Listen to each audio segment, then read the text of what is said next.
Chairman Perry and members, thank you for letting us come in and testify today. Again, my name is Scott Fineske. I'm the owner and director of Camp LaJunta in Hunt, Texas. And before anything else,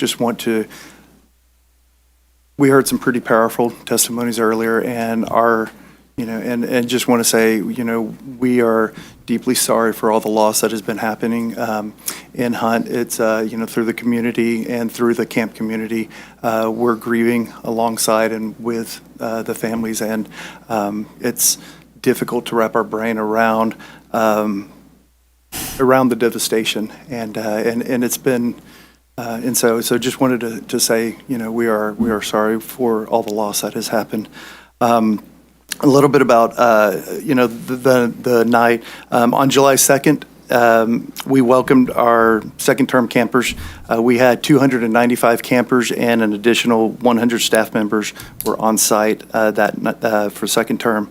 The following night, the storm struck. My wife and I, we were awake early, as were members of our staff. However, we did not receive any emergency alerts or warning about the rapidly rising river. We first were indicated or found out something was happening when my wife was looking out the front window and saw a dining hall table floating across the athletic fields, and she looked at me and said, "I just saw a dining hall table." At that point, we realized that something was going on. We quickly threw on shoes and ran and sprinted to the cabins. We opened doors and woke the counselors and told them count heads and head to the maintenance road. That maintenance road is a high spot on our camp, and it's a spot that's familiar to everybody, and that's our meeting spot. The counselors, they did an amazing job in getting the kids awake and getting them out quickly of the cabins.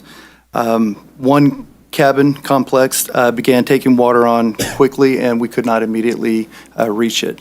I used flashlights, passed them out to the counselors, and we lit up the cabin the best that we could. There was no power at the time, and we instructed the counselors to move their campers to the rafters in the building. The rafters are accessible via bunk beds, so that, and so that was, that was a very doable, very understanding thing for them. While my wife was on the phone with 911 at that point. At this time, the rest of the camp was safely located at higher grounds with their counselors. Once the waters slowed to a manageable level, I accessed the cabin complex, and climbed to the rafters with the kids and said, "I know we're scared, but we're brave, we're strong, and we're going to be safe." At that point, we set up a landing spot for the kids and helped them get out of the rafters, and I started evacuating the kids out of the rafters, carrying them across what was our sidewalk, but now had fast water, or had at that point water coming across it. When the water lowered a little bit more, slowed down a little bit more, I felt that I could bring counselors to come stand in the water, and we formed a line, and a counselor helped me pull the kids out of the rafters, and we carried the kids across the sidewalk out of the water and over to my wife on the high grounds. In addition, we had one smaller cabin that housed 4 of our counselors. It was swept off of its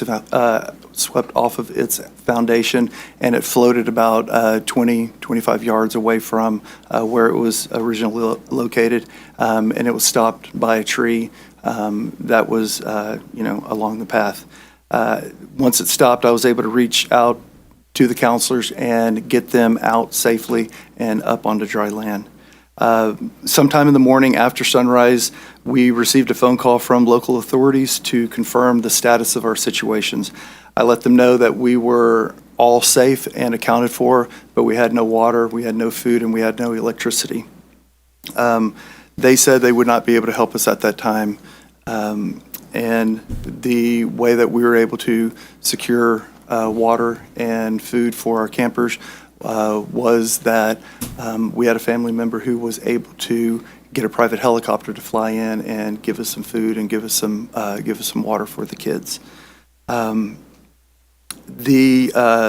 Throughout the day, we had our kids staged in the high cabins that were, untouched by the waters. And my wife and I, we were calling everybody that we could to try to figure out how we were going to be able to get out of camp. We did not receive any help in that way. My wife called the superintendent of Kerrville ISD and said, "We need buses." He said, "Give me an hour and a half." And he sent school buses out, and when in communication with the local fire chief in Hunt, we determined when the water was going to be low enough that the low water crossings were going to be passable, and he had buses waiting. And when they opened up the bridges, they were one of the first vehicles to get across. They came into camp, and after head checks and making sure that we had everybody, campers and counselors alike, on those buses, they left and they went into the staging area in town. And we had already been communicating with parents where that was going to be and when they needed to arrive at that location. And that was about 6:30 that night that we finally were able to evacuate camp. In the history of Camp LaJunta, we've never witnessed flooding at this level. The river exceeded our previous high water mark, by a large amount. And while we cannot go back in history, while we cannot go and change what happened in the events, we're committed at Camp LaJunta and a lot of the camps in the Hill Country are committed to moving forward and continuing to, provide camping programs in a better, stronger, safer way than previous. And with SB1, we feel that this is going to help us out. And so, thank you guys for your diligent and quick work on this.